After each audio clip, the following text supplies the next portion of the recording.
كلمتكم النهارده عن قطعة أرض مميزة جدا جدا داخل التجمع الخامس، وهي بيت الوطن.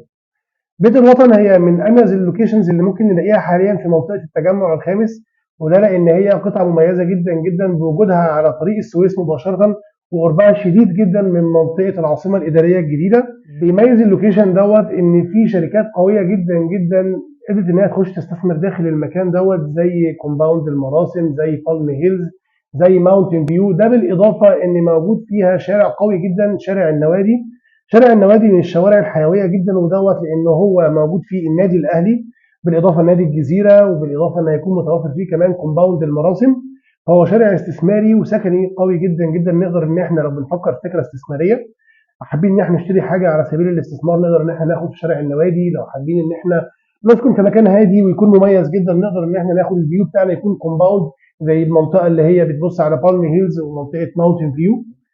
لو هنتكلم عن البيمنت بلان اللي موجوده في منطقه بيت الوطن، احنا عندنا بيمنت بلان خلينا ان هي تكون مريحه جدا جدا.